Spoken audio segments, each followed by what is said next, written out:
Antes de comenzar no olvides suscribirte, darle like y comentar. Puedes seguirme en mis redes sociales para apoyarme y proponerme nuevas historias. Enlaces en la descripción. Cazadores de sombras. Ciudad del Fuego Celestial. De Cassandra Clare. Capítulo 24. Lo llaman paz. ¿Quién, entonces, se levantará para representar a la corte de las hadas? Preguntó Hia Penhallow. La sala de los acuerdos estaba tapizada con las banderas azules de la victoria. Parecían trozos cortados del cielo. Cada una tenía estampada una runa dorada de triunfo. Era un claro día de invierno, y la luz que entraba a raudales por las ventanas iluminaba las largas hileras de sillas que se habían colocado de cara al estrado del centro de la estancia, donde la cónsul y el inquisidor estaban sentados ante una larga mesa. La propia mesa estaba decorada también con dorado y azul, grandes candelabros de oro que casi le tapaban a Emma la vista de los subterráneos que también se hallaban sentados tras la mesa, Luke, representando a los licántropos, una joven mujer llamada Lily representaba a los vampiros, y el famosísimo Magnus Bane, el representante de los brujos. No se había colocado ningún asiento para el representante de las hadas. Lentamente, de entre la multitud que ocupaba las filas de asientos, se puso en pie una joven. Sus ojos eran totalmente azules, sin nada de blanco. Tenía unas orejas puntiagudas como las de Ellen. Soy Kaeli Vitewillow, dijo. Yo representaré a la Corteseli. ¿Y también a la Noceli?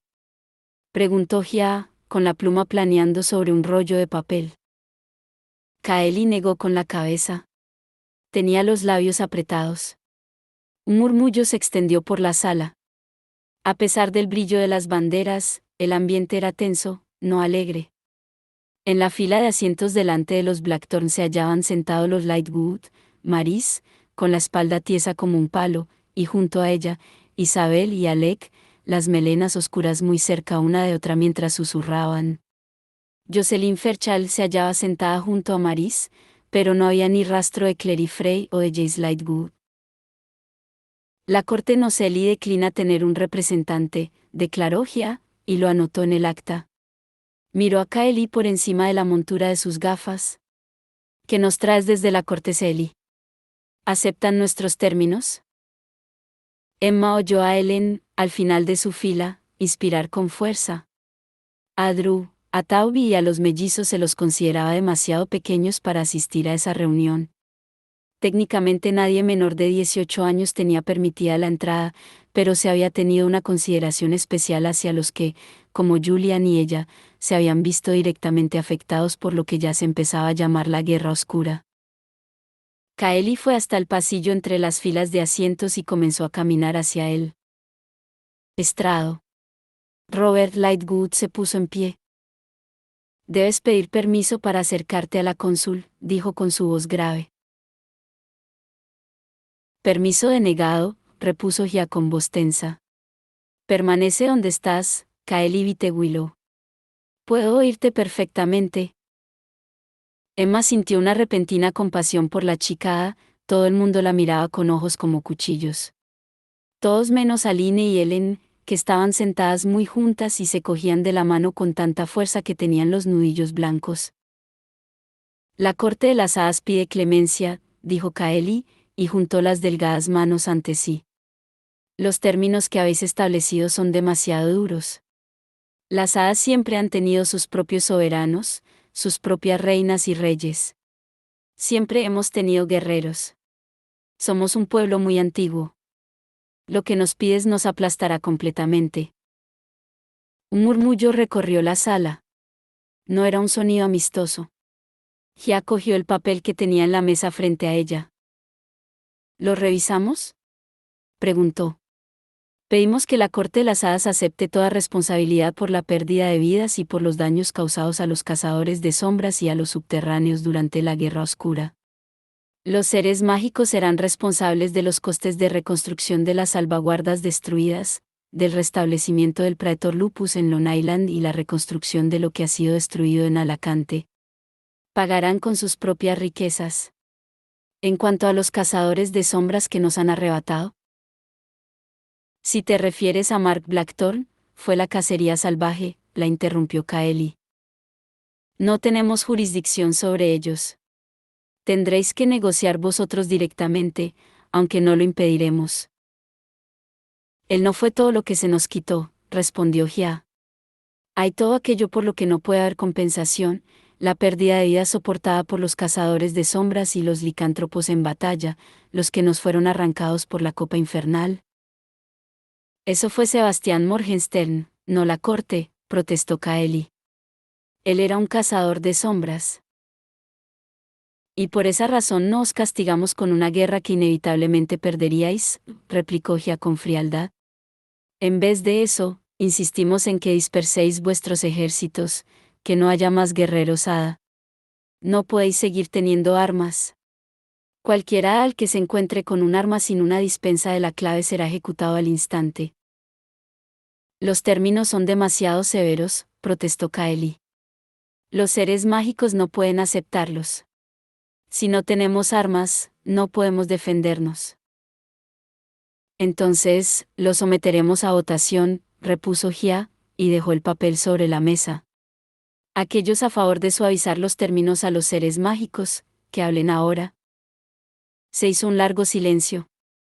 Emma vio a Ellen recorriendo la sala con la mirada, la boca tensa. Aline la cogía de las muñecas con fuerza. Finalmente, se oyó el ruido de una silla al arrastrarse por el suelo, resonando en el silencio, y una solitaria figura se puso en pie. Magnus Bane. Seguía pálido por el sufrimiento que había padecido en Edom, pero los ojos verde dorados le brillaban con una intensidad que Emma podía distinguir desde la otra punta de la sala. Sé que la historia de los mundanos no es de gran interés para la mayoría de los cazadores de sombras, comenzó. Pero hubo un tiempo antes de los Nefilim. Un tiempo en el que Roma luchó contra la ciudad de Cartago, y durante muchos años fue victoriosa.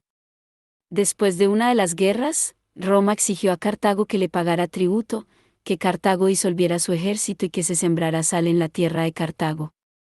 El historiador Tácito dijo de los romanos que han creado un desierto y lo llaman paz. Se volvió hacia Gia. Los cartagineses jamás lo olvidaron. Al final, su odio por Roma provocó otra guerra, y esa guerra acabó en muerte y esclavitud. Eso no era la paz. Esto no es la paz.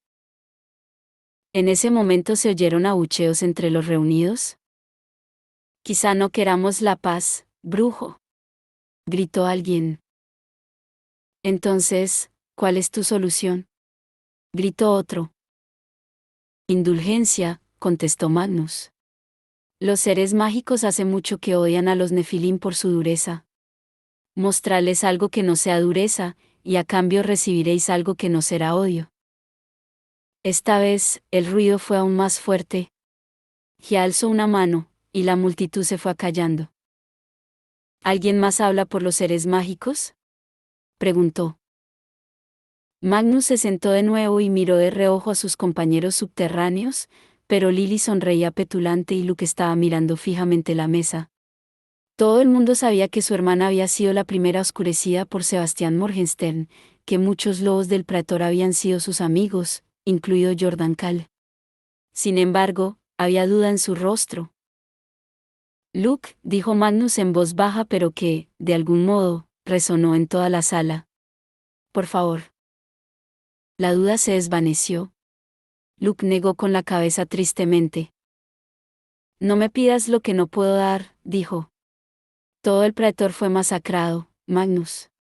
Como representante de los licántropos, no puedo hablar contra lo que ellos quieren. Si lo hiciera, se volverían contra la clave, y no conseguiríamos nada con ello. Entonces, ya está, repuso Gia. Habla, Kaeli Vite Willow. ¿Aceptaréis los términos, o habrá guerra entre nosotros? La muchacha agachó la cabeza. Aceptamos los términos. La asamblea estalló en aplausos. Solo unos pocos no aplaudieron, Magnus, la fila. De los Blackthorne, la de los Lightwood y la propia Emma. Estaba demasiado ocupada observando a Kaeli sentarse de nuevo. Podría haber inclinado la cabeza, sumisa, pero su expresión era de una intensa ira. Así sea, concluyó Hia, claramente complacida. Ahora pasemos al tema de los... Esperad. Un delgado cazador de sombras con cabello negro se había puesto en pie. Emma no lo reconoció. Podría haber sido cualquiera. ¿Un Cartwright? ¿Un Pontmercy? Queda el asunto de Mark y Ellen Blackthorne. Ellen cerró los ojos. Parecía alguien que había estado esperando tanto una sentencia de culpabilidad en un juicio como el indulto, y ese era el momento en que la sentencia se había dictado. Ya se detuvo, con la pluma en la mano. ¿Qué quieres decir, Balog? Balog se irguió con petulancia. Ya se ha hablado de que las fuerzas de Morgenstern penetraron en el Instituto de Los Ángeles con mucha facilidad. Tanto Mark como Ellen Blackthorne tienen sangre de hada. Sabemos que el chico ya se ha unido a la cacería salvaje, así que está más allá de nuestro alcance, pero la chica no debería estar entre los cazadores de sombras. No es decente. Aline se puso en pie al instante. Eso es ridículo. Estalló. Ellen es una cazadora de sombras, siempre lo ha sido. Tiene sangre del ángel en las venas, no puedes darle la espalda a eso. Y sangre de hadas, repuso Balog. Puede mentir. Ya hemos sido engañados por uno de los suyos, para nuestra desgracia. Yo digo que le saquemos las marcas. Luke dejó caer la mano sobre la mesa con una fuerte palmada. Magnus estaba encorvado hacia adelante y se cubría el rostro con sus largos dedos. La chica no ha hecho nada, dijo Luke. No podéis castigarla por un accidente de nacimiento. Accidentes de nacimiento son lo que nos hace ser lo que somos, replicó Balog, obstinado. No puedes negar que tiene sangre de hada. No puedes negar que puede mentir. Si vuelve a haber una guerra, ¿de qué lado estará su lealtad? Ellen se puso en pie. ¿Dónde ha estado todo este tiempo?, replicó. He luchado en el Burren, y en la Ciudadela, y en Alacante, para proteger a mi familia y proteger a los Nefilim. Nunca he dado ningún motivo para dudar de mi lealtad. Esto es lo que pasa, dijo Magnus, levantando el rostro. ¿No veis que así es como empieza de nuevo? Ellen tiene razón, asintió Hia. No ha hecho nada malo. Otro cazador de sombras se puso en pie, una mujer con cabello negro recogido en lo alto de la cabeza. Disculpa, cónsul, pero no eres objetiva, manifestó. Todos conocemos la relación de tu hija con la chica. No deberías tomar parte en esta discusión. A Ellen Blackthorne se la necesita, señora Sedgwick, dijo Diana Brayburn, puesta en pie. Parecía indignada. Emma la recordó en la sala de los acuerdos, el modo en que había tratado de llegar hasta ella, de ayudarla. Sus padres han sido asesinados, y tiene 5 hermanos pequeños a los que cuidar. No se la necesita, replicó Sedgwick. Vamos a reabrir la academia. Los niños pueden ir allí, o pueden dividirse entre varios institutos. No, susurró Julian. Apretaba los puños sobre las rodillas. Absolutamente no. Gritó Ellen. Ya, debes. Ya la miró a los ojos y asintió, lenta y con cierta renuencia. Arthur Blackthorne, llamó. Por favor, ponte en pie. Emma notó que Julian, junto a ella, se quedaba helado de la impresión cuando un hombre al otro lado de la sala, escondido entre la gente, se puso en pie. Era una versión más delgada, pálida y baja del padre de Julian, con cabello castaño y los ojos de los Blackthorne medio escondidos tras unas gafas. Se apoyaba pesadamente en un bastón de madera, con una incomodidad que hacía pensar que la herida que lo obligaba a usar el bastón era reciente. Quería esperar hasta después de esa reunión para que los niños pudieran conocer a su tío de una manera adecuada, explicó Hia. Lo llamé inmediatamente al conocer la noticia del ataque al Instituto de Los Ángeles, claro, pero había sido herido en Londres. Ha llegado a Idris esta mañana. Suspiró. Arthur Blackthorne, puedes presentarte. El hombre tenía un rostro ovalado y agradable, y parecía estar terriblemente incómodo bajo la mirada de tanta gente. Soy Arthur Blackthorne, el hermano de Andrew Blackthorne, dijo. Tenía acento británico. Emma siempre olvidaba que el padre de Julian era originario de Londres, aunque había perdido el acento muchos años atrás. Me trasladaré al Instituto de Los Ángeles lo más pronto posible, y me llevaré a mis sobrinos y sobrinas conmigo. Los niños quedarán bajo mi protección. ¿Ese es tu tío de verdad?, susurró Emma, mirándolo fijamente. Sí, es él, contestó Julian con otro susurro, claramente nervioso.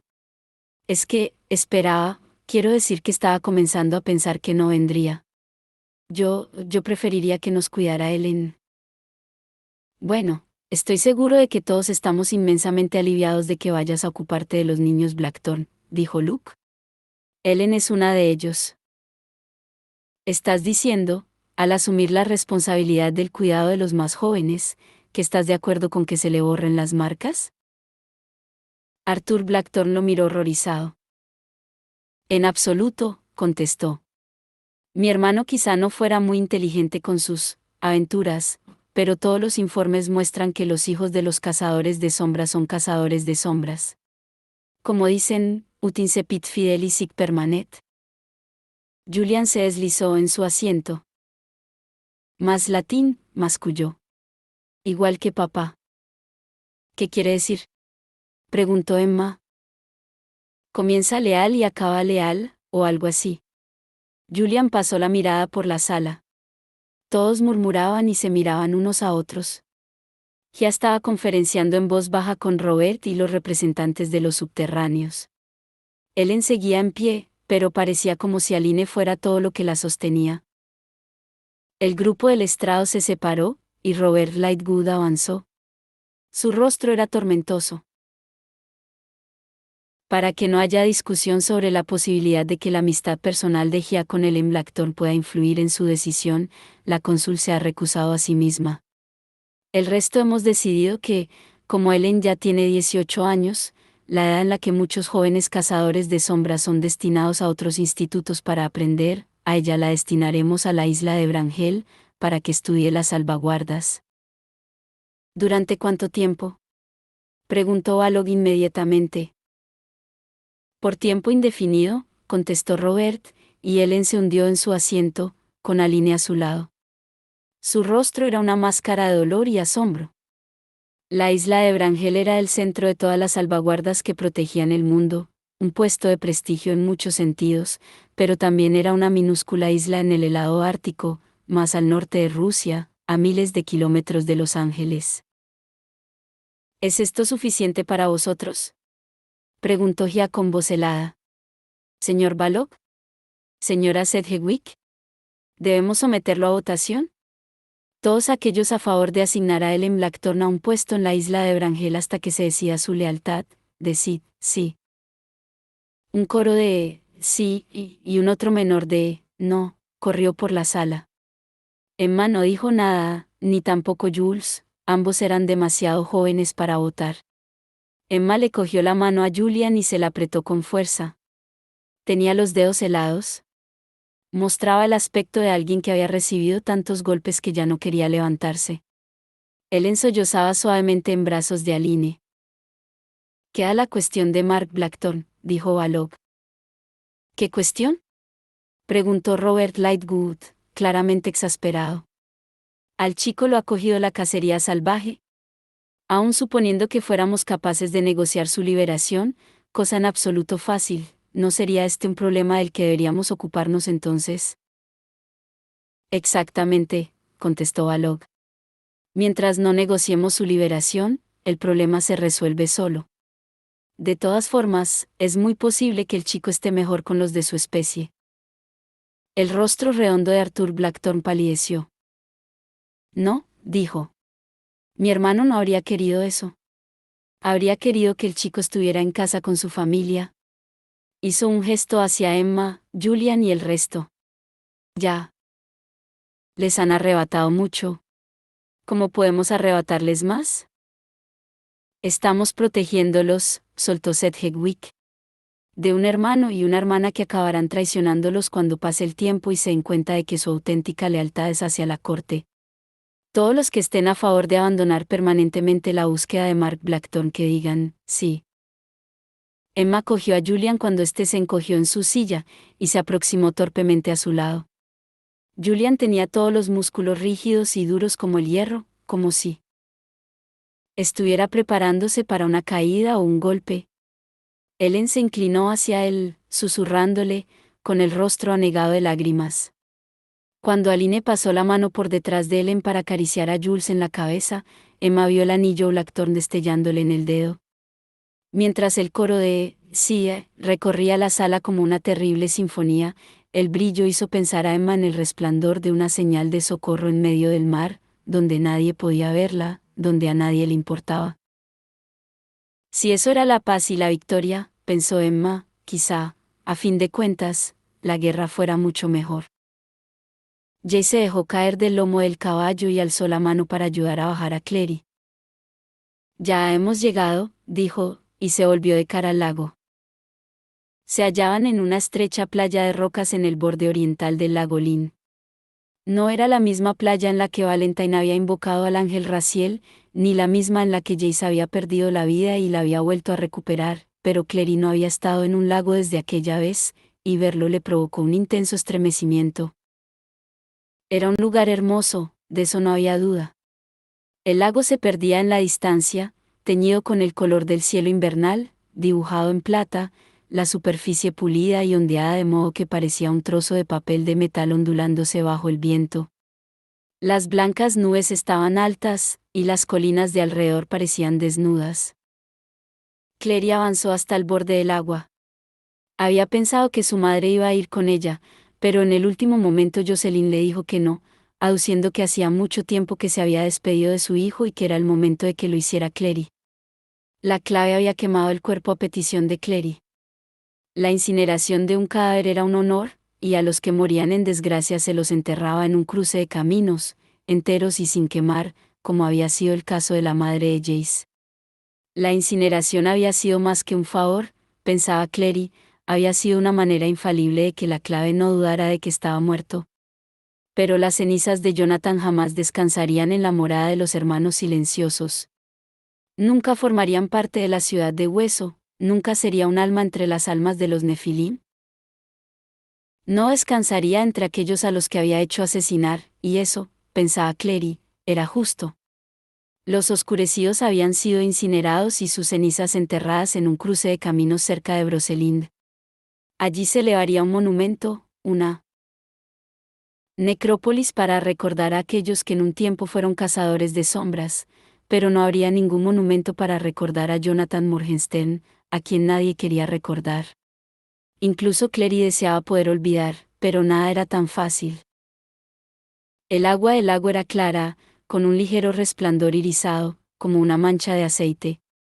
Lamió la punta de las botas de Clary cuando ésta abrió la caja de plata que llevaba entre las manos. Dentro estaban las cenizas, un polvo gris salpicado de trocitos de hueso carbonizado. Entre las cenizas reposaba el anillo Morgenstern, brillante y plateado. Se lo habían colgado a Jonathan de una cadena al cuello al incinerarlo, y permanecía intacto, no afectado por el fuego. Nunca he tenido un hermano, dijo Clary. No de verdad. Notó que Jace le ponía la mano en la espalda, entre los omóplatos. Si lo has tenido, repuso. Tenías a Simon. Él era tu hermano en todos los sentidos que importan. Creció contigo, te defendió, luchó contigo y por ti, se ocupó de ti toda tu vida. Era el hermano que elegiste. Incluso si ahora se ha ido, nada ni nadie te puede arrebatar eso. Clary respiró hondo y tiró la caja tan lejos como pudo. Voló a bastante distancia sobre el agua irisada, con las oscuras cenizas dejando una estela tras ella como el chorro de un avión a reacción, y el anillo cayó con ellas, dando vueltas y vueltas, y enviando destellos plateados mientras caía y desaparecía bajo las aguas. Abeat que vale, dijo Clary, y recitó todo el verso del antiguo poema, Abeat que vale in perpetuum, frater. Salve y adiós para siempre, hermano mío.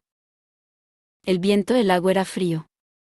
Lo notó en las mejillas heladas, y solo entonces se dio cuenta de que había estado llorando, y que el frío en la cara era por las lágrimas. Se había preguntado, desde que descubrió que Jonathan estaba vivo, por qué su madre había llorado cada uno de sus cumpleaños. ¿Por qué llorar, si lo odiaba? Pero ahora lo entendía. Su madre había llorado por el hijo que nunca tendría, por todos los sueños construidos al ir a tener un hijo, por sus fantasías de cómo sería ese chico. Y había llorado por el amargo destino que destruyó a ese niño antes incluso de haber nacido. E igual que Jocelyn había hecho durante todos esos años, Clary se quedó ante el espejo mortal y lloró por el hermano que jamás tendría, por el chico que nunca había tenido una oportunidad de vivir.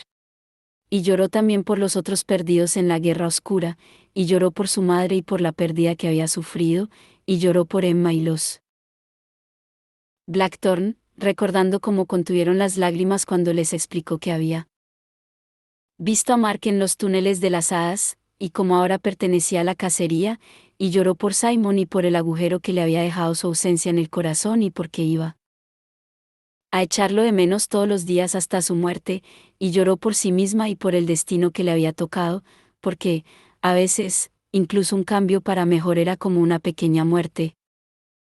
Jace permaneció a su lado mientras ella lloraba, y le cogió la mano en silencio, hasta que las cenizas de Jonathan se hundieron bajo el agua sin dejar ni rastro. No escuches, dijo Julian. Emma lo miró mal. Vale, sí que oía las fuertes voces a través de la gruesa madera de la puerta de la oficina de la cónsul, que solo estaba abierta una rendija. Y quizás sí que se había inclinado hacia la puerta atraída por esas voces, que casi podía entender pero no del todo. ¿Y no era mejor saber las cosas que no saberlas? ¿Y qué? Articuló sin sonido a Julian, que la miró con una ceja alzada. A Julian no le gustaban demasiado las reglas, pero las obedecía. Emma pensaba que las reglas estaban para romperlas, o al menos para doblarlas un poco. Además, estaba aburrida. Uno de los miembros del consejo los había llevado hasta la puerta y los había dejado allí, al final del largo pasillo que casi ocupaba toda la longitud del GARD. Había tapices colgando en la entrada del despacho, deshilachados por el paso del tiempo. La mayoría de ellos mostraban pasajes de la historia de los cazadores de sombras, el ángel alzándose del lago con los instrumentos mortales, el ángel entregando el libro gris a Jonathan cazador de sombras, los primeros acuerdos, la batalla de Shanghái, el Consejo de Buenos Aires. Había también otro tapiz, pero este parecía nuevo y recién colgado. Mostraba al ángel alzándose en el lago, esta vez sin los instrumentos mortales. Un hombre rubio estaba de pie a la orilla del lago, y cerca de él, casi invisible, una chica menuda con cabello rojo sujetaba una estela. Algún día habrá un tapiz sobre ti, dijo Jules. Emma lo miró. Tienes que hacer algo muy importante para que hagan un tapiz sobre ti. Como ganar una guerra. Tú podrías ganar una guerra, afirmó él con toda seguridad. Emma notó un tironcito en el corazón. Cuando Julian la miraba de esa manera, como si fuera brillante e increíble, el dolor en el corazón por la ausencia de sus padres disminuía un poco. Tener a alguien que se preocupara por ti de ese modo tenía algo que te hacía sentir que nunca estabas totalmente sola. A no ser que decidieran apartarla de Jules, claro. Dejarla en Idris, o en uno de los institutos en los que tenía parientes lejanos, en Inglaterra, o en China, o en Irán. De repente le entró el pánico, sacó la estela y se dibujó una runa de audio en el brazo antes de apoyar la oreja contra la puerta de madera, sin hacer caso de la mirada enfadada de Julian. Pudo entender las voces. Primero reconoció la de Gia, y luego, al cabo de un instante, la segunda, la cónsul estaba hablando con Luke Garroway. ¿Sakaraya? Ya no es un cazador de sombras en activo, estaba diciendo Gia. Se ha marchado hoy después de la reunión, diciendo que tenía que atar algunos cabos sueltos, y luego tenía una reunión urgente en Londres a principios de enero, algo a lo que no podía faltar. Luke murmuró una respuesta que Emma no llegó a oír. No sabía que Sakaraya se iba a marchar, y deseó haberle podido agradecer la ayuda que les había prestado la noche de la batalla. Y preguntarle cómo sabía que su segundo nombre era Cordelia. Se apoyó más en la puerta y oyó a Luke a media frase. Debía comunicártelo a ti primero, estaba diciendo. Tengo pensado renunciar a mi puesto de representante. Maya Roberts ocupará mi lugar. Ya hizo una exclamación de sorpresa. No, es un poco demasiado joven. Es muy capaz, contestó Luke. Ni siquiera necesita mi respaldo. Es verdad, reconoció Gia. Sin su aviso antes del ataque de Sebastián, habríamos perdido a muchos más cazadores de sombras de los que perdimos. Y como de ahora en adelante liderará la manada de Nueva York, tiene más sentido que sea ella la representante y no yo. Suspiró. Además, ya, he perdido a mi hermana. Jocelyn ha perdido a su hijo, otra vez. Y Clary sigue destrozada por lo que ha pasado con Simon. Me gustaría poderle dedicar más tiempo a mi hija. La voz de Gia sonó disgustada. Quizá no debería haberla dejado que intentara llamarlo. Tenía que saberlo, repuso Luke. Es una gran pérdida. Aún tiene que asimilarlo. Tiene que llorarlo. Me gustaría estar ahí para ayudarla. Me gustaría casarme. Me gustaría estar con mi familia. Necesito retirarme. Bueno, tienes mi bendición, naturalmente, contestó Gia. Aunque me habría ido bien tu ayuda para reabrir la academia. Hemos perdido a muchos. Ha pasado mucho tiempo desde que la muerte se llevó a tantos Nefilim. Debemos buscar entre los mundanos, encontrar a los que puedan ascender, enseñarlos y entrenarlos.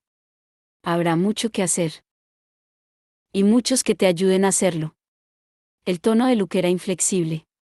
Ya suspiró. Daré la bienvenida a Maya, no temas. Pobre Magnus, rodeado de mujeres. Dudo que le importe o se dé cuenta, contestó Luke. Aunque debería decir que sabes que Magnus tiene razón, ya. Abandonar la búsqueda de Mark Blackthorne, enviar a Ellen Blackthorne a la isla Orangel, ha sido de una crueldad desmedida. Hubo un silencio. Lo sé, respondió luego Gia en voz baja. ¿Crees que no sé lo que le he hecho a mi propia hija? Pero dejar que Ellen se quedara. Vi el odio en mis cazadores de sombras y tuve miedo por Ellen. Miedo por Mark, si llegábamos a encontrarlo. Bueno, yo vi la desesperación en los ojos de los niños Blackthorne, replicó Luke. Los niños son resistentes. Han perdido a su hermano y a su padre, y ahora los dejas para que los críe un tío al que solo han visto unas pocas veces. Llegarán a conocerlo, es un buen hombre. Diana Braibun ha pedido ser su tutora, también, y estoy tentada a darle el puesto. Se quedó muy impresionada por su valor. Pero no es su madre. Mi madre me dejó cuando yo era un niño, explicó Luke. Se convirtió en una hermana de hierro. Cleopas. Nunca la he vuelto a ver. Amatis me crió. No sé lo que habría hecho sin ella. Era todo lo que tenía. Emma lanzó una rápida mirada a Julian para ver si lo había oído. Le pareció que no. Jules no estaba mirándola sino que tenía la mirada perdida en el vacío, sus ojos verde-azul tan lejanos como el océano al que se parecían. Emma se preguntó si estaba recordando el pasado o temiendo el futuro. Deseó poder hacer retroceder el tiempo. Recuperar a sus padres, devolverle a Jules a su padre y a Ellen y a Mark, deshacer el daño sufrido. Siento lo de Amatis, dijo Gia. Y me preocupan los niños Blackthorne, créeme. Pero siempre hemos tenido huérfanos, somos Nefilim. Lo sabes tan bien como yo. En cuanto a la chica Carstairs, se quedará en Idris. Me preocupa que pueda ser un poco obstinada.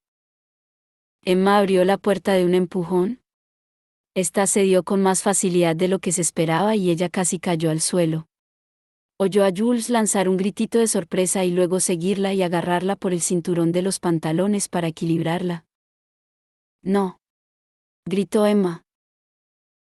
Tanto Gia como Luke se quedaron mirándola sorprendidos, Gia con la boca medio abierta y Luke empezando a sonreír. Un poco. Dijo mirando a Gia. Emma Carstairs, comenzó esta mientras se ponía en pie. ¿Cómo te atreves? ¿Cómo te atreves tú? Y Emma se quedó totalmente sorprendida de que hubiera sido Julian quien había hablado, sacando fuego por los ojos verde azules. En 5 segundos había pasado de ser un niño preocupado a ser un joven furioso, con el cabello castaño de punta y alborotado, como si también estuviera rabioso. ¿Cómo te atreves a gritarle a Emma cuando fuiste tú la que lo prometiste? Prometiste que la clave nunca abandonaría la búsqueda de Mark mientras estuviera vivo. Lo prometiste. Ya parecía avergonzada. Ahora está con la cacería salvaje, contestó. No están vivos ni muertos. Así que lo sabías, replicó Julian. Cuando lo prometiste sabías que tu promesa no significaba nada. Significaba salvar Idris, respondió Gia. Lo siento. Os necesitábamos a los dos, y yo parecía como si se estuviera ahogando con las palabras. Habría cumplido mi promesa de haber podido. Si hubiera alguna manera, si se pudiera hacer, intentaría que se hiciera. Entonces, estás en deuda con nosotros, dijo Emma, y se plantó firmemente ante el escritorio de la cónsul. Nos debes una promesa rota. Así que tienes que hacer esto ahora. ¿Hacer qué? Ya parecía desconcertada. No me trasladaré a Idris. No lo haré. Mi sitio está en Los Ángeles.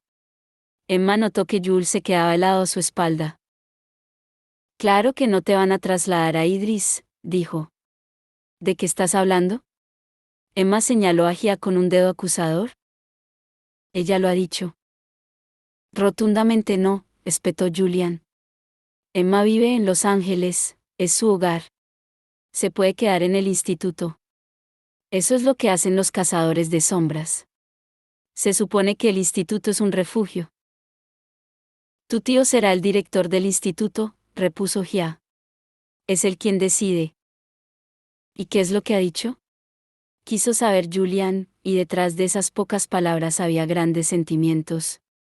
Cuando Julian quería a alguien, lo quería para siempre, cuando odiaba a alguien, lo odiaba para siempre. Emma tenía la sensación de que la cuestión de si iba a odiar a su tío para siempre dependía exactamente de la respuesta en ese momento. Ha dicho que la cogería, contestó Gia. Pero, la verdad, creo que hay un puesto para Emma en la Academia de Cazadores de Sombras aquí en Idris. Tiene un talento excepcional. Aquí estaría con los mejores instructores, y hay muchos otros estudiantes que han perdido a sus familias y que podrían ayudarla con su dolor. Su dolor. De repente, a Emma se le llenó la cabeza de imágenes, las fotos de los cadáveres de sus padres en la playa, cubiertos de marcas. La evidente falta de interés de la clave por descubrir qué les había ocurrido. Su padre inclinándose para besarla antes de irse hacia el coche en el que esperaba su madre. Sus risas en el viento. Yo he perdido familia, dijo Julian con los dientes apretados. Yo puedo ayudarla. Tienes 12 años, respondió Gia, como si eso lo explicara todo. No los tendré siempre, gritó Julian. Emma y yo nos conocemos desde siempre. Es como. Vamos a hacer para Bataille, dijo Emma de repente, antes de que Julian pudiera decir que era como su hermana. Por alguna razón, no quería oír eso. Todos abrieron los ojos sorprendidos, incluso Julian. Julian me lo ha pedido y yo le he dicho que sí, continuó Emma. Tenemos 12 años, edad suficiente para tomar esa decisión. A Luke le brillaron los ojos al mirarla.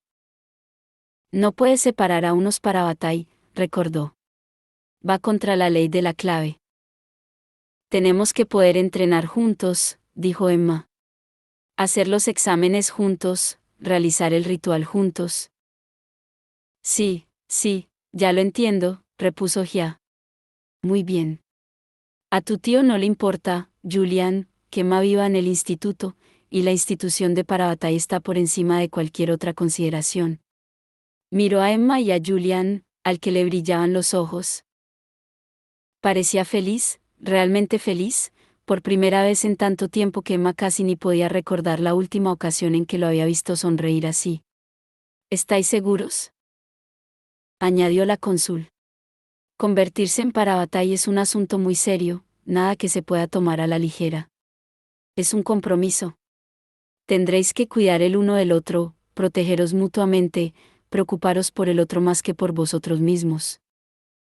Ya lo hacemos, contestó Julian en un tono de confidencia. A Emma le costó un momento hablar. Aún veía la imagen de sus padres. En Los Ángeles estaba la respuesta a lo que les había ocurrido. Una respuesta que necesitaba. Si nadie vengaba sus muertes, sería como si nunca hubieran vivido. Y tampoco era que no quisiera ser la Parabatai de Jules. La idea de pasar toda la vida sin separarse de él, la promesa de que nunca estaría sola, acallaba la voz en el fondo de su cabeza que le susurraba, espera. Asintió con firmeza. Absolutamente, dijo al fin. Estamos absolutamente seguros. Idris era verde, dorado y rojizo en otoño, cuando Clary estuvo allí por primera vez. Y tenía un desnudo esplendor entrado el invierno, tan cerca de Navidad, las montañas. Se alzaban en la distancia, coronadas de nieve, y los árboles que flanqueaban el camino que llevaba a Alacante desde el lago estaban desnudos, sus ramas deshojadas formaban intrincados dibujos contra el brillante cielo. Cabalgaron sin prisa. Baifarer pisando el camino con ligereza, Clary detrás de Jace, rodeándole el torso con los brazos.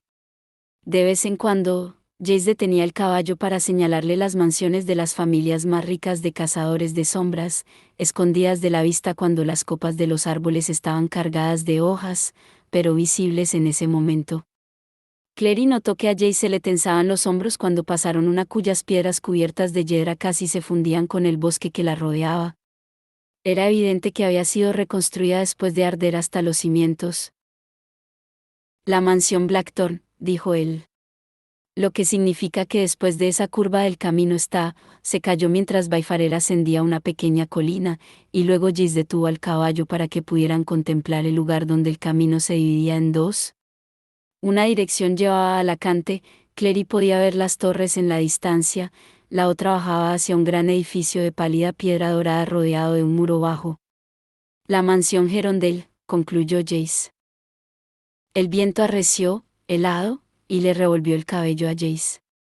Clary se había subido la capucha, pero él llevaba la cabeza y las manos al aire, después de asegurarle que no le gustaba llevar guantes cuando cabalgaba.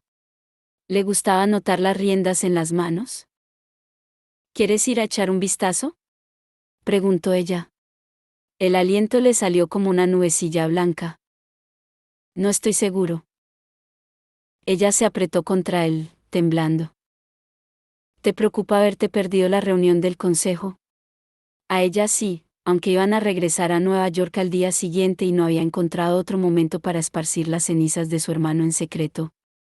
Había sido Jace quien había sugerido que cogieran el caballo de los establos y fueran a Lago Lynn cuando casi todo el mundo en Alacante estaría en la sala de los acuerdos. Jace entendía lo que para ella representaba enterrar la idea de su hermano, aunque habría sido muy difícil explicárselo a alguien más. Jace negó con la cabeza. Somos demasiado jóvenes para votar. Además, creo que se las pueden arreglar sin nosotros. Frunció el ceño. Tendríamos que allanarla, explicó. La cónsul me ha dicho que mientras quiera seguir llamándome Jace Lightwood, no tengo derecho legal a las propiedades de los Gerondale. Ni siquiera tengo un anillo Gerondale. No existe. Las hermanas de hierro tendrán que hacer uno nuevo. De hecho, cuando cumpla los 18, perderé el derecho al nombre por completo. Clary estaba inmóvil, cogida a su cintura. Había momentos en los que él quería hablar y que le preguntaran, y otros que no. Este era uno de los segundos. Ya llegaría a ese punto por sí solo. Clary lo abrazó y respiró con calma hasta que de repente lo notó tensarse bajo sus manos y clavar los talones en los costados de Baifarer. El caballo descendió al trote por el camino que llevaba a la mansión. La verja, decorada con un motivo de hierro de pájaros en vuelo, estaba abierta, y el camino llevaba a una placita circular de gravilla en cuyo centro había una fuente de piedra que debía de llevar mucho tiempo seca.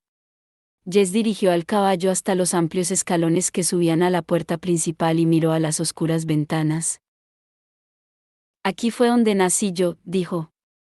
Aquí fue donde murió mi madre y Valentine me arrancó de su cuerpo. Y Hal me cogió y me escondió, para que nadie lo supiera. También era invierno. Jace, Clary extendió las manos sobre el pecho del muchacho y notó los latidos de su corazón bajo los dedos. Creo que quiero ser un Gerondale, dijo él de pronto.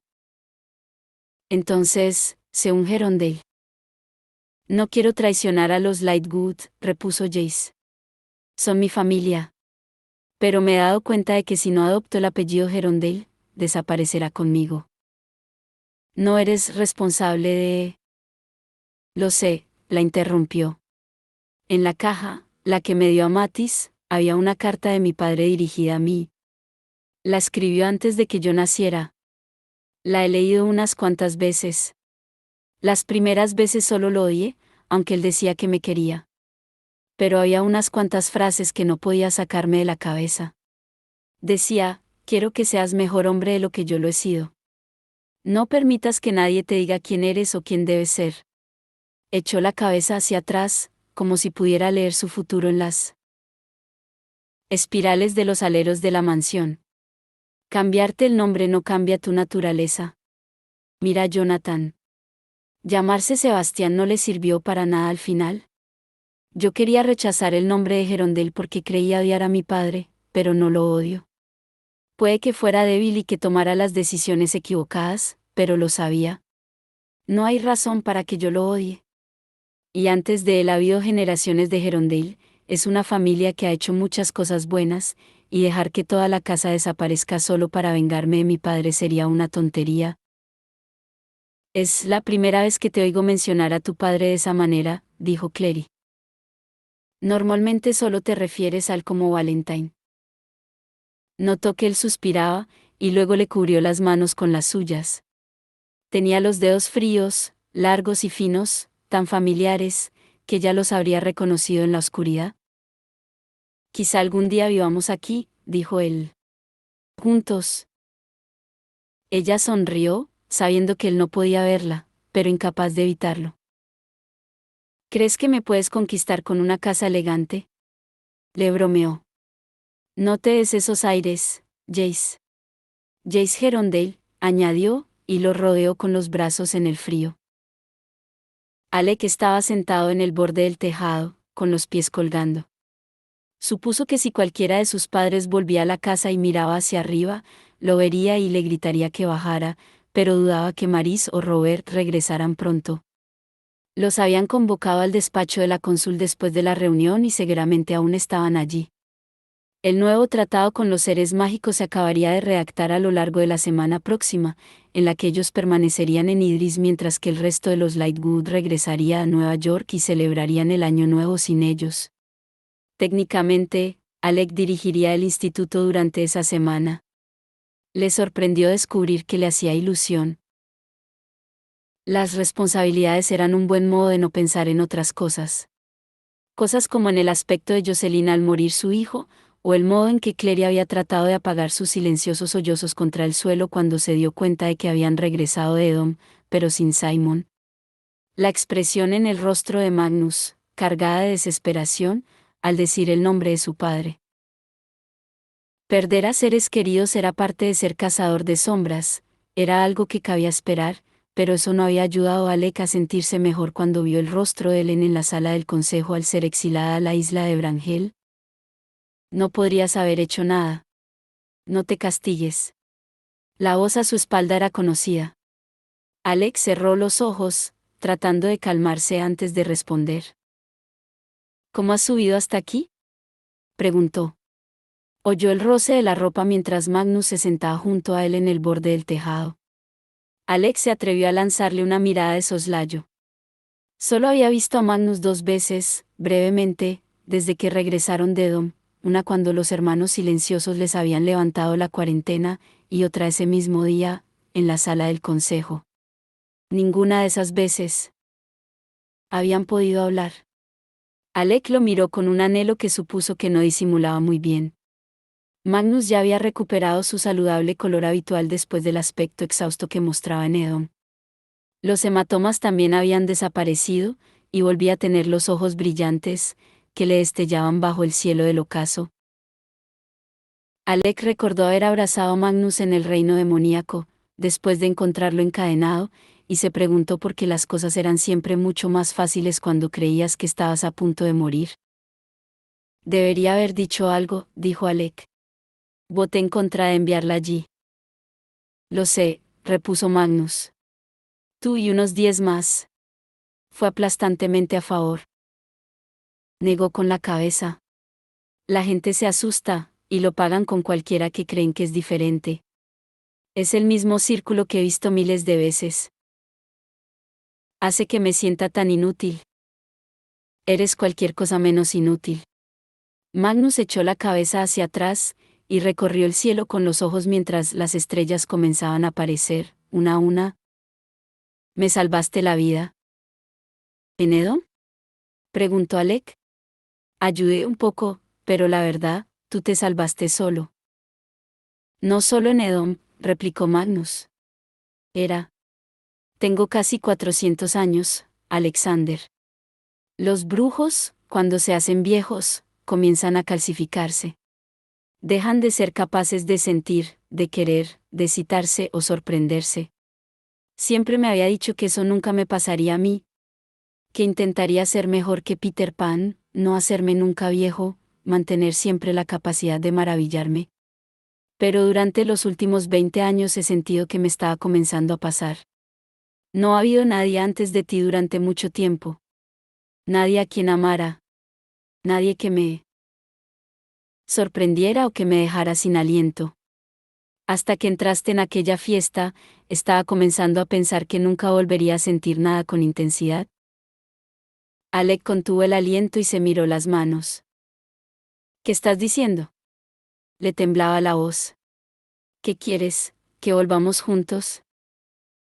Si tú quieres, contestó Magnus, y sonó inseguro, lo suficiente para que Alec lo mirara sorprendido.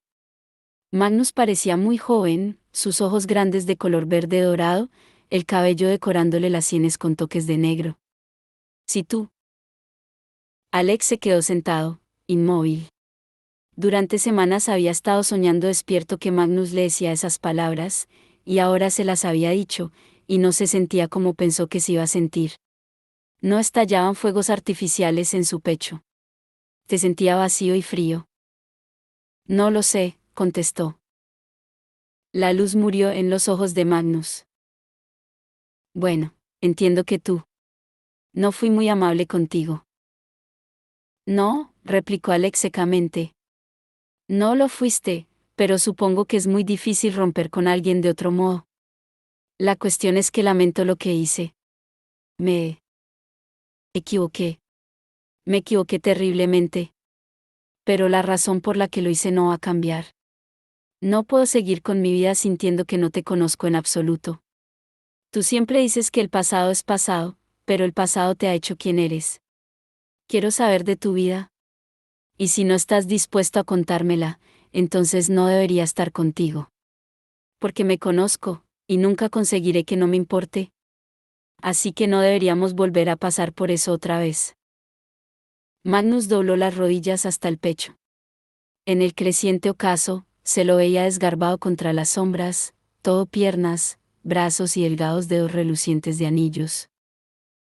Te amo, dijo en voz baja. No, repuso Alec. No lo hagas. No es justo. Además, miró hacia otro lado, dudo que yo haya sido el primero que te rompe el corazón. Me han roto el corazón más veces de las que se ha infringido la ley de la clave que dice que los cazadores de sombras no deben tener romances con los subterráneos. Bromeó Magnus, pero su voz sonaba tensa. Alec, tienes razón. Alec lo miró de reojo. No creía haber visto nunca tan vulnerable al brujo. No es justo para ti, continuó Magnus. Siempre me he dicho que iba a estar abierto a nuevas experiencias, y cuando comencé a endurecerme, me quedé parado. Pensé que lo había hecho todo bien, que no había cerrado mi corazón. Y luego pensé en lo que me dijiste, y me di cuenta de que estaba comenzando a morirme por dentro. Si nunca cuentas a nadie la verdad sobre ti, finalmente comienzas a olvidarla. El amor, el desengaño, la alegría, el desespero, lo que hice bueno, las cosas vergonzosas que he hecho, si me lo guardaba todo dentro, mis recuerdos comenzarían a desaparecer. Y luego, ¿yo desaparecería? Yo, Alec no sabía qué decir. Después de que rompiéramos, he tenido mucho tiempo para pensar, prosiguió Magnus. Y he escrito esto.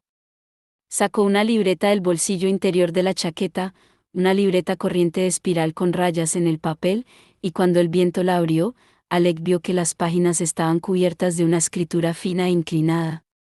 La letra de Magnus. He escrito mi vida. Alec abrió los ojos, sorprendido. ¿Toda tu vida? No toda, respondió Magnus con cautela. Pero algunos de los incidentes que me han hecho ser como soy. Como conocí a Rafael cuando él era muy joven, explicó Magnus, y su voz era triste. Como me enamoré de Camille. La historia del Hotel du Mort, aunque Catarina tuvo que ayudarme con eso. Algunos de mis primeros amores y algunos de los últimos. Nombres que quizá conozcas. Gerondel. Will Gerondel, dijo Alec. Camille lo mencionó. Cogió la libreta. Las delgadas páginas parecían tener pequeños bultos, como si Magnus hubiera apretado mucho la pluma sobre el papel al escribir. ¿Estuviste con él? Magnus rió y negó con la cabeza. No, aunque hay un montón de Gerondale en estas páginas. El hijo de Will, James Gerondale, fue remarcable, y también su hermana Lucie, pero tengo que decir que Stephen Gerondale me hizo alejarme de esa familia hasta que llegó Jace. Ese tipo era un borde. Notó que Alec lo miraba, y añadió rápidamente, ningún Gerondale. En realidad, ningún cazador de sombras. ¿Ningún cazador de sombras? Ninguno en mi corazón como estás tú, contestó Magnus. Le dio unos toquecitos a la libreta. Considera esto la primera entrega de todo lo que quiero contarte.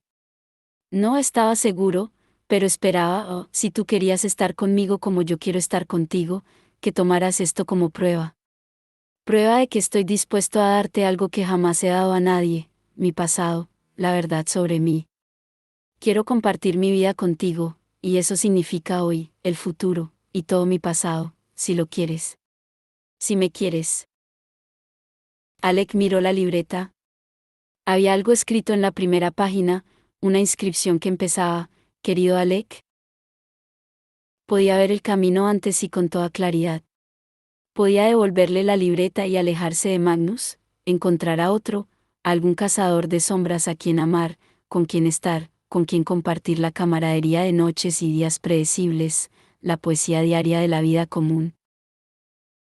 O podía dar un paso hacia la nada y elegir a Magnus, la poesía mucho más extraña de él, su genialidad y su furia, sus malos humores y sus alegrías, las extraordinarias habilidades de su magia y la magia no mucho menos arrebatadora de su extraordinaria forma de amar. No tenía mucho que pensar. Alec respiró hondo y tomó una decisión. Muy bien, dijo. Como un rayo, Magnus se volvió hacia él en la oscuridad, todo energía contenida, pómulos y ojos brillantes. ¿De verdad? ¿De verdad?, asintió Alec. Le cogió la mano y entrelazó los dedos con los de Magnus.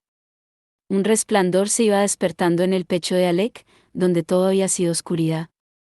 Magnus le puso la mano bajo el mentón y lo besó, su caricia suave, un beso lento y tierno, un beso que prometía más después, cuando ya no estuvieran en un tejado y no pudieran ser vistos por cualquiera que pasara. Así que soy tu primer cazador de sombras, dijo Alec cuando por fin se separaron. Eres mi primero en tantas cosas, Alec Lightwood, contestó Magnus. El sol se estaba poniendo cuando Jace dejó a Clary en casa de Amatis, la besó y se dirigió por el canal a casa del inquisidor. Clary lo observó alejarse antes de volverse suspirando, se alegraba de marcharse al día siguiente. Había cosas de Idris que le encantaban. Alacante era una de las ciudades más bonitas que había visto. En ese momento, sobre las casas veía el sol poniente refulgiendo en los claros tejados de las torres de los demonios. Las filas de casas a lo largo del canal quedaban suavizadas por las sombras, como siluetas de terciopelo. Pero resultaba muy triste estar en casa de Amati sabiendo, con certeza, que ella nunca volvería. En el interior, la casa estaba caliente y poco iluminada. Luke estaba sentado en el sofá leyendo un libro. Jocelyn se había quedado dormida a su lado, acurrucada con una mantita encima. Luke sonrió a Clary cuando ésta entró, y le señaló la cocina, haciendo un gesto extraño que Clary tradujo como una indicación de que había comida, si la quería. Ella asintió y subió la escalera de puntillas, para no despertar a su madre. Entró en su habitación sacándose el abrigo, y tardó un momento en darse cuenta de que había alguien más. El dormitorio estaba helado, el aire frío entraba por la ventana medio abierta. En el alféizar estaba sentada Isabel. Llevaba unas botas altas sobre los vaqueros, el pelo suelto, agitado por la brisa. Miró a Clary cuando ésta entró y la recibió con una sonrisa tensa. Clary fue a la ventana y se sentó junto a Izzy. Había espacio suficiente para las dos, aunque justo, la punta de su zapato rozaba la pierna de Izzy. Puso las manos sobre las rodillas y esperó. Lo siento, dijo Isabel finalmente. Seguramente debería haber entrado por la puerta principal, pero no quería tener que hablar con tus padres. ¿Ha ido todo bien en la reunión del consejo?, preguntó Clary. ¿Ha ocurrido algo? Isabel soltó una breve carcajada. Las hadas han aceptado los términos de la clave. Bien, eso es bueno, ¿no? Quizá. Magnus parecía creer que no. Isabel resopló. Es que, había cosas feas e irritantes que no cuadraban para nada. No parecía una victoria. Y envían a Ellen Blackthorne a la isla de Brangel, a estudiar las salvaguardas. Mira tú. Quieren apartarla porque tiene sangre de hada. Eso es horrible. ¿Y qué pasa con Aline? Aline va a ir con ella. ¿Se lo ha dicho a Alec?, contestó Isabel. Un tío de los Blackthorne ha venido a hacerse cargo de los niños y de la chica, es a la que le gustáis tú y Jace. Se llama Emma, dijo Clary, y empujó la pierna de Isabel con la bota. Podrías tratar de recordarlo. ¿Nos ayudó? Sí, en estos momentos me cuesta un poco ser agradecida. Isabel se pasó las manos por las piernas cubiertas de tela vaquera y respiró hondo. Sé que las cosas no podrían haber ido de ningún otro modo. Trato de imaginarme una alternativa, pero no se me ocurre nada. Tuvimos que ir tras Sebastián y tuvimos que salir de Dom, o todos habríamos muerto, pero añoro a Simon. Lo echo de menos constantemente, y he venido aquí porque eres la única que lo añora tanto como yo. Clary se quedó parada.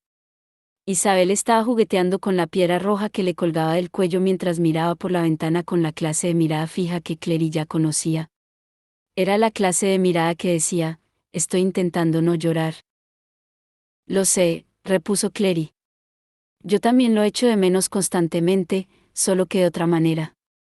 Es como si me despertara sin un brazo o una pierna, como si algo de lo que podía estar segura de que siempre estaría ahí, ahora ya no estuviera. Isabel seguía mirando por la ventana. Cuéntame la llamada, pidió. No sé.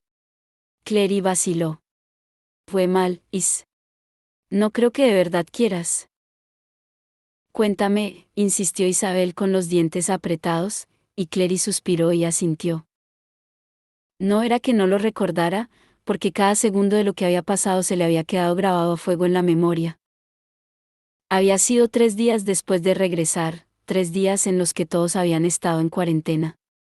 Ningún cazador de sombras había sobrevivido a un viaje a una dimensión demoníaca, y los hermanos silenciosos querían estar totalmente seguros de que no había nada de magia negra en ellos. Habían sido 3 días de Clary gritando a los hermanos silenciosos que quería su Estela, que quería un portal, que quería ver a Simon, que quería que alguien fuera a verlo y se asegurara de que estaba bien. No había visto a Isabel ni a ninguno de los otros durante esos 3 días, ni siquiera a su madre o a Luke, pero ellos también debían de haber gritado lo suyo, porque en el momento en que los hermanos le habían dado el alta, un guardia había aparecido y la había conducido al despacho de la cónsul.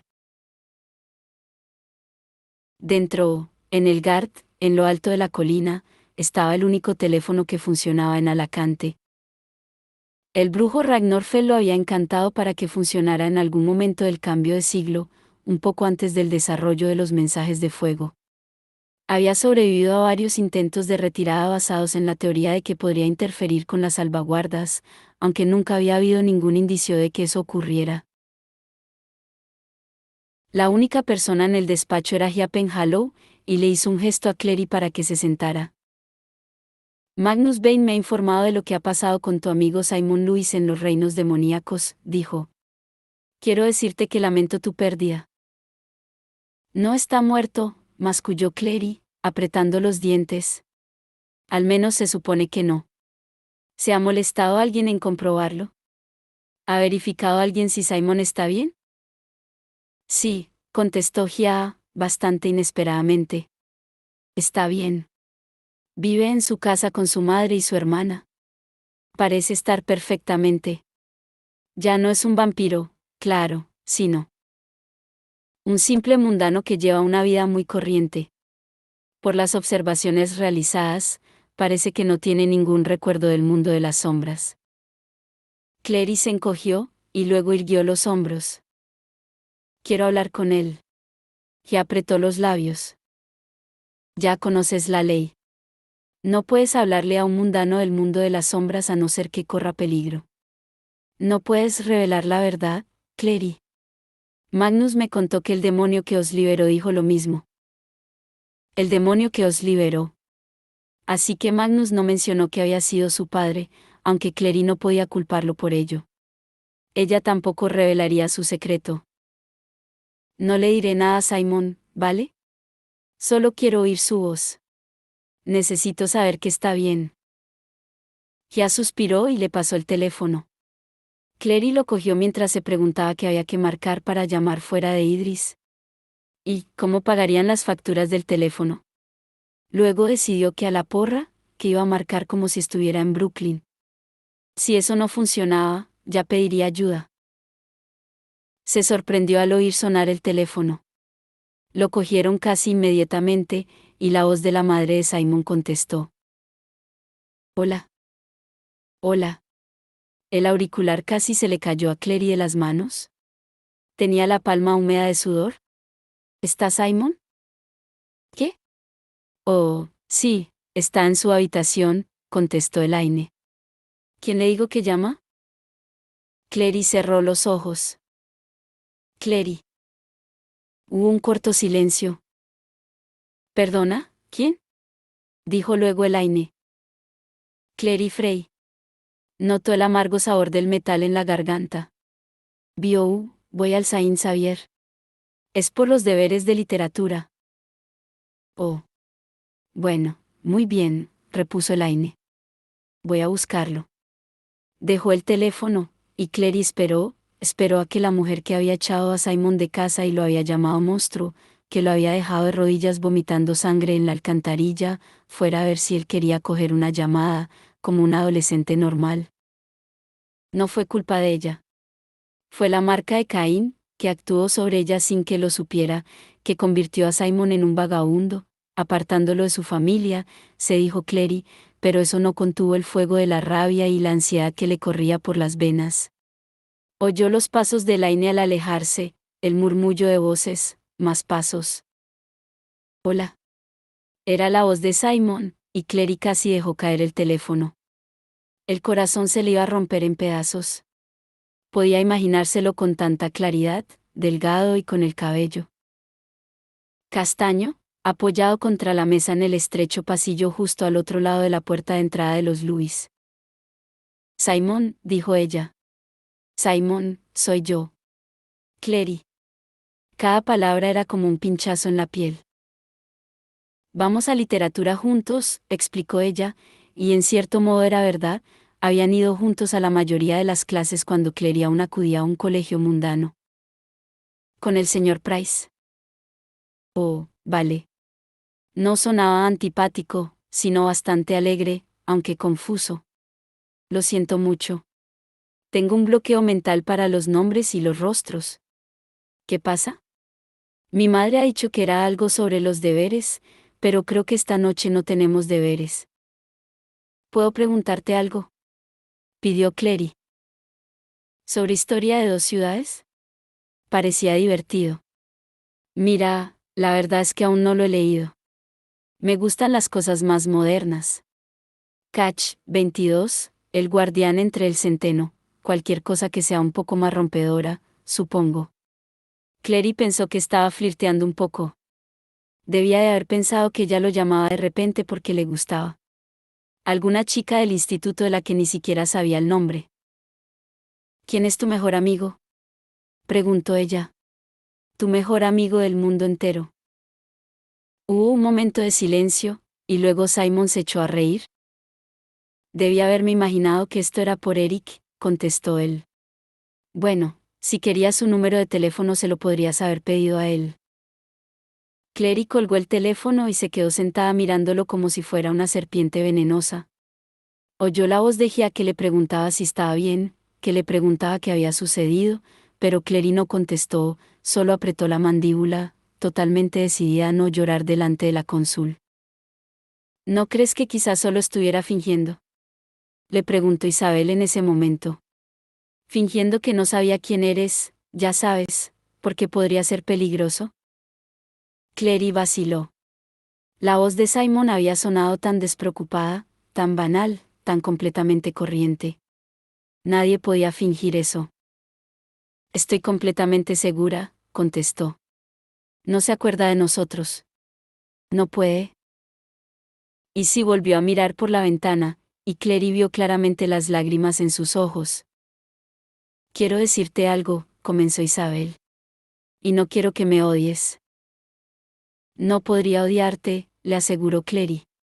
Es imposible. Es casi peor que si estuviera muerto. Si estuviera muerto, podría llorarlo, pero no sé qué pensar. Está a salvo, está vivo, debería estar agradecida. Ya no es un vampiro, y él odiaba ser un vampiro. Debería alegrarme. Pero no me alegro. Me dijo que me amaba. Me dijo que me amaba, Clary, y ahora ni siquiera sabe quién soy. Si estuviera delante de él no me reconocería. Da la sensación de que nunca le importé. Nada de eso importó o sucedió. Nunca me amó. Se secó la cara con rabia. Odio. Esto, exclamó de repente. Odio esta sensación, como si tuviera a alguien sentado en el pecho. ¿La de añorar a alguien? Sí, contestó Isabel. Nunca pensé que lo sentiría por un chico. No un chico, corrigió Clary. Simon. Y sí que te amaba. Y sí que importó. Quizá él no lo recuerde, pero yo sí. El Simon que vive ahora en Brooklyn, ese es el Simon que era hace 6 meses. Y eso no es algo terrible. Era maravilloso. Pero cambió cuando lo conociste, se hizo más fuerte, y sufrió, y se volvió diferente. Y ese Simon fue el que te enamoraste y el que se enamoró de ti, y está sufriendo por su pérdida, porque ese Simon ya no existe. Pero lo puedes mantener un poco vivo al recordarlo. Ambas podemos. Isabel profirió un sonido ahogado.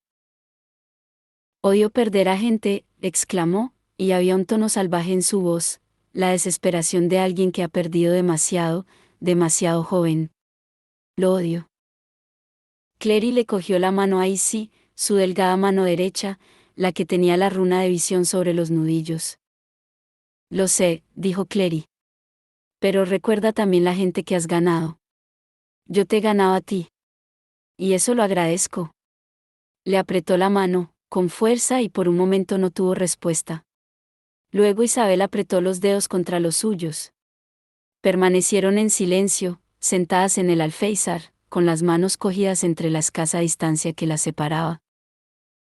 Maya se hallaba sentada en el sofá del apartamento, su apartamento, ahora. Ser la líder de la manada significaba tener un pequeño salario, y había decidido emplearlo para el alquiler, para mantener lo que una vez fue la casa de Jordan y Simon, para evitar que sus cosas fueran a parar a la calle por obra de un propietario enfadado por falta de pago. En algún momento acabaría por revisar sus pertenencias, guardaría lo que pudiera, escogería los recuerdos. Exorcizaría los fantasmas. Sin embargo, ese día se contentaba con sentarse y mirar lo que le había llegado desde Idris en un pequeño paquete enviado por Japan Halo. La cónsul ni siquiera le había dado las gracias por el aviso que Maya le había hecho llegar, aunque la aceptó sin discusión como la nueva líder permanente de la manada de Nueva York. Su tono fue frío y distante. Envuelto en la carta había un sello de bronce, el sello del director del Praetor Lupus, el sello con el que la familia Scott siempre firmaba las cartas. Lo habían recuperado en las ruinas de Long Island. Una pequeña nota adjunta, con 3 palabras escritas en la cuidada caligrafía de Gia, decía: empezad de nuevo. Estaréis bien. Te lo prometo. Probablemente era la enésima vez que Ellen había dicho lo mismo, pensó Emma.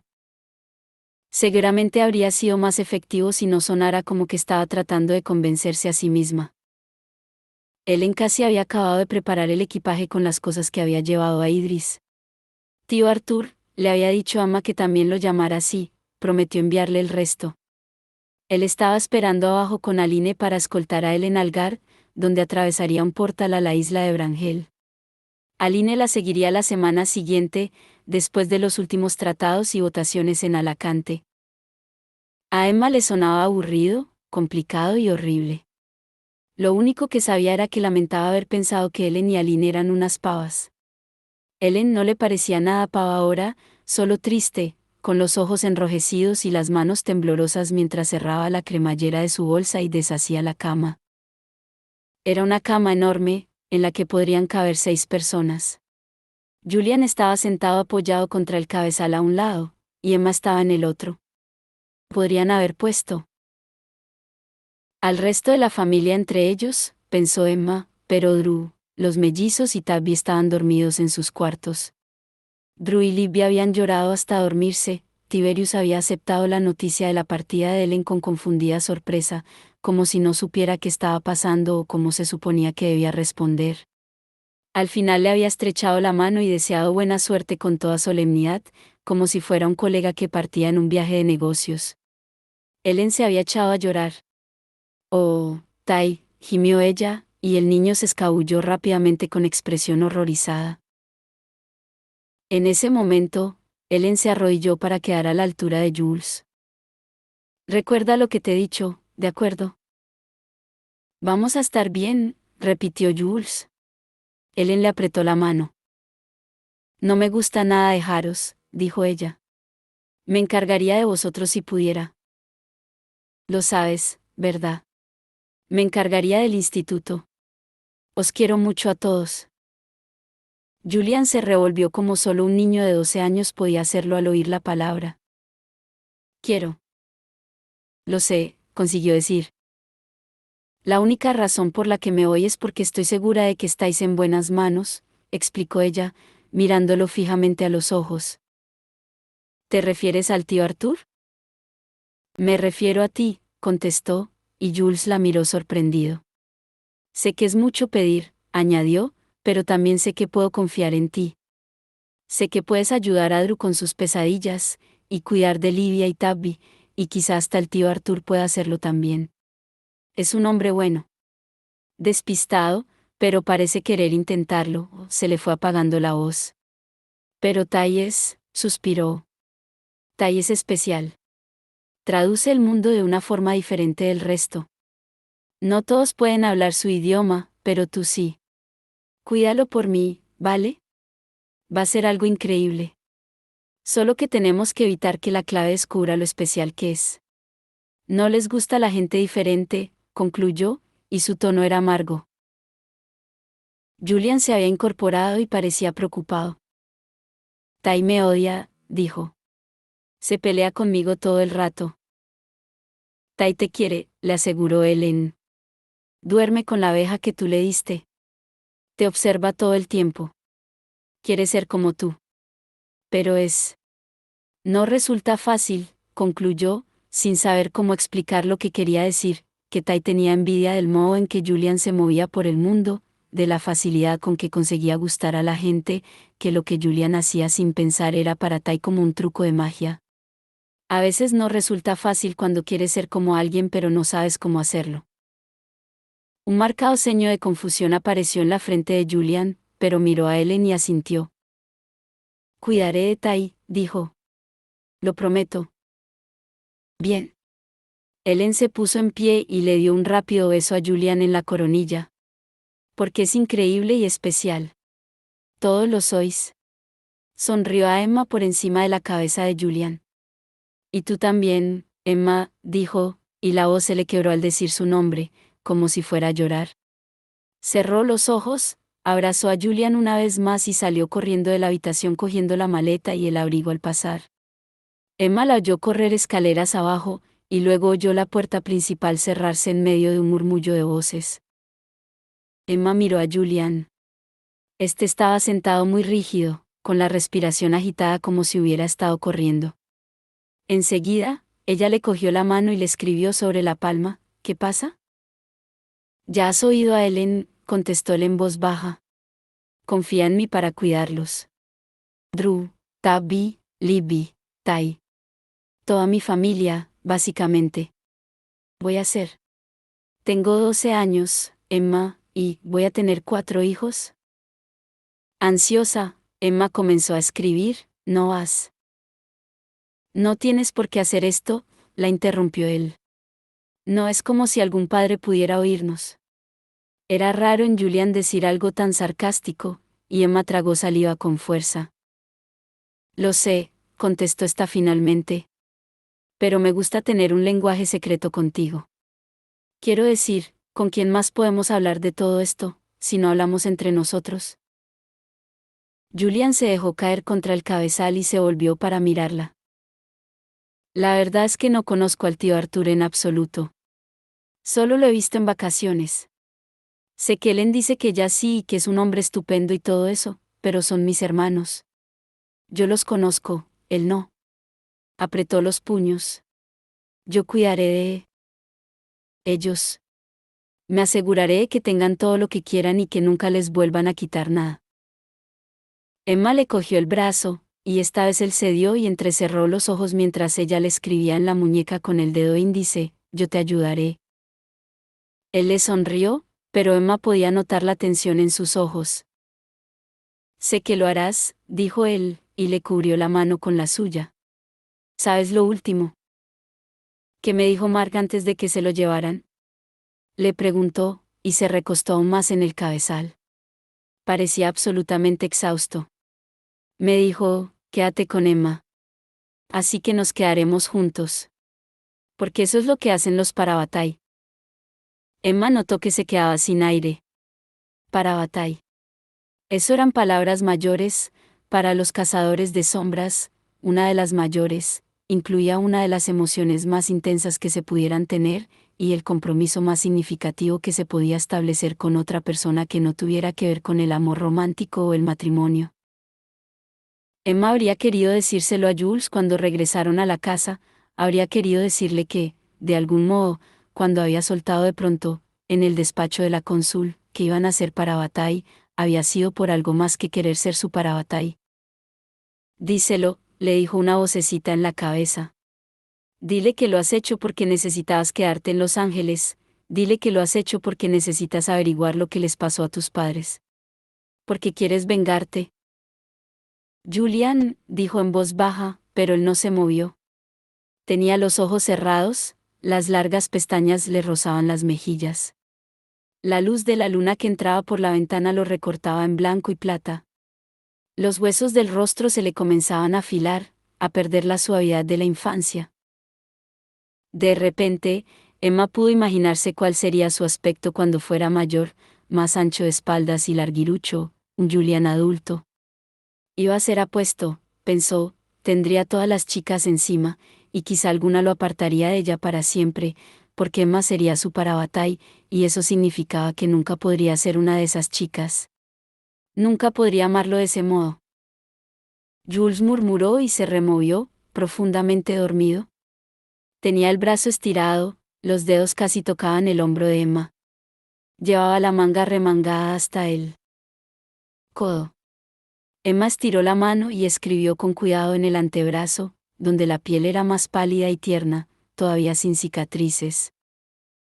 Lo siento mucho, Jules, escribió, y luego se sentó, conteniendo la respiración, pero él no lo notó y no se despertó.